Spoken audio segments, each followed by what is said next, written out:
Hello दोस्तों, नमस्कार। स्वागत करता हूं आप सभी का एक नए वीडियो में।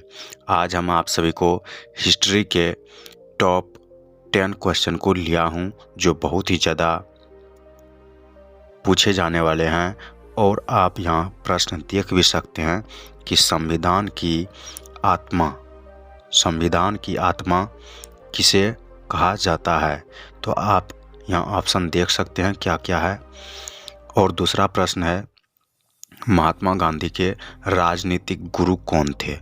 अगर आप इन सभी प्रश्नों में से 8 प्रश्न और जानना चाहते हैं, अगर आप किसी एग्ज़ाम की तैयारी कर रहे हैं या फिर किसी भी क्लास का छात्र हैं, तो आपके लिए ये जानना बहुत ज़रूरी है और ये अक्सर पूछे भी जाते हैं। तो बिना किसी स्किप के इस वीडियो को पूरा अवश्य देखिएगा और अपना स्कोर कमेंट में अवश्य बताइएगा कि आपका कितना प्रश्न सही हुआ। ठीक है, तो चलिए बढ़ते हैं सबसे पहले प्रश्न की ओर।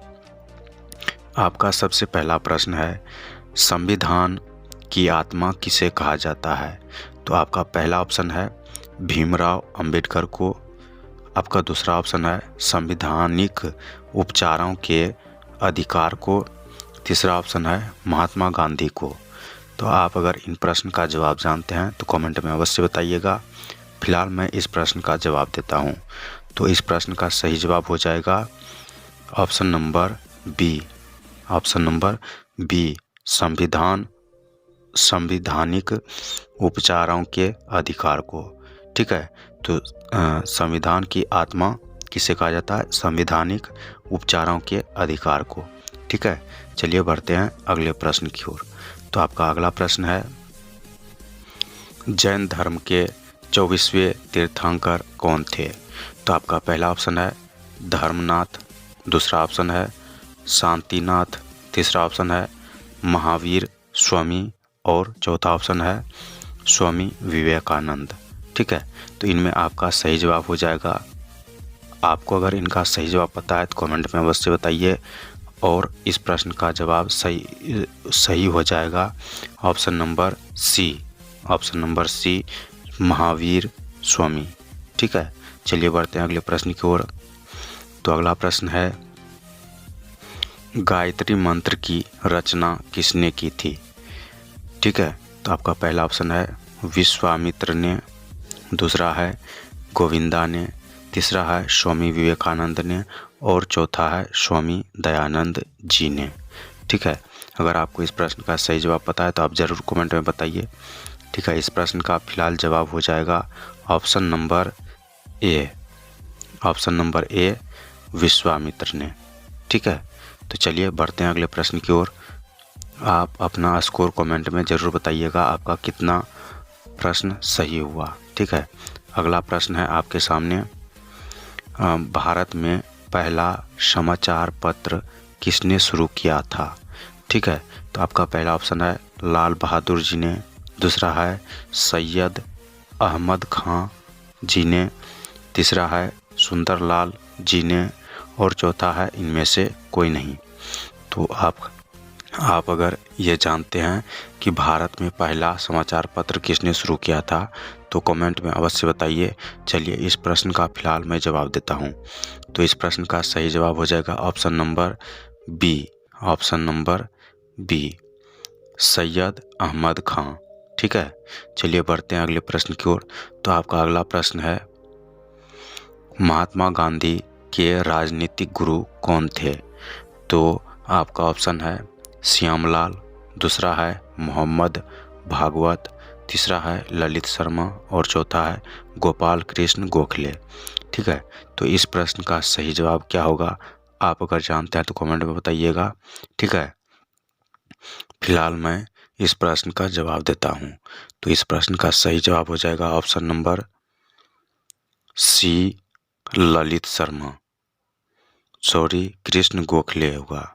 इसका सही जवाब हो जाएगा कृष्ण गोखले, गोपाल कृष्ण गोखले। ठीक है, ऑप्शन नंबर डी।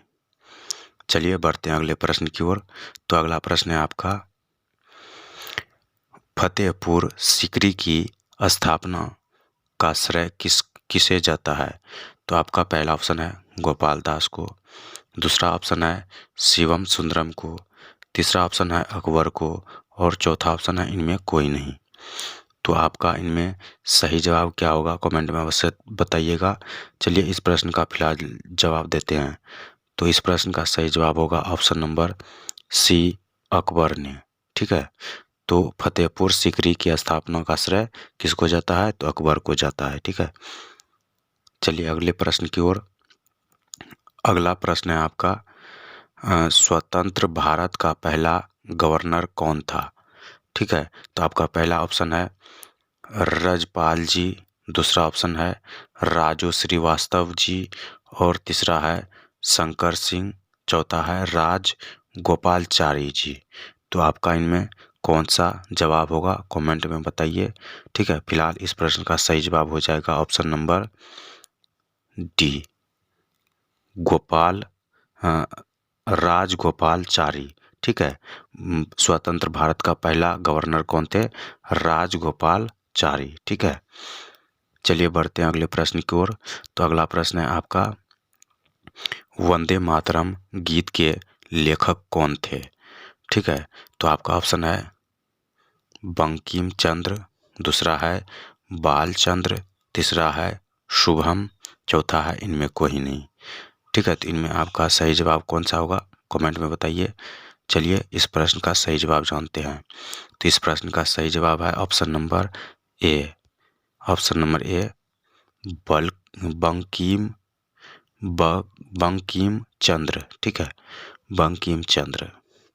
चलिए अगले प्रश्न की ओर। तो अगला प्रश्न है आपका, पटना का पुराना नाम क्या है? ठीक है, तो पहला ऑप्शन है आपका पटना, दूसरा है पाटलिपुत्र, तीसरा है पटनिया और चौथा है पाटली। ठीक है, तो पटना का पुराना नाम क्या है? अगर आपको पता है तो कमेंट में बताइए। चलिए इस प्रश्न का सही जवाब है ऑप्शन नंबर बी, पाटलिपुत्र। तो पटना का पुराना नाम पाटलिपुत्र है। ठीक है, चलिए बढ़ते हैं अगले प्रश्न की ओर। तो अगला प्रश्न है आपका, महात्मा गांधी की हत्या कब हुई थी? ठीक है, तो आपका ऑप्शन है 30 जनवरी 1948 को, दूसरा है 20 जनवरी 1948 को, तीसरा है 30 जनवरी 1949 को और चौथा है 21 जनवरी 1948 को। आपको पता है तो आप कमेंट में बताइए। फिलहाल इस प्रश्न का सही जवाब हो जाएगा ऑप्शन नंबर ए, 30 जनवरी 1948 को। ठीक है, अगर आप इनमें से कितना प्रश्न सही किए कमेंट में अवश्य बताइए। साथ ही इस वीडियो को लाइक एंड शेयर जरूर कीजिएगा। चलिए मिलते हैं अगले नेक्स्ट वीडियो में, तब तक के लिए सब्सक्राइब अवश्य कीजिएगा। धन्यवाद।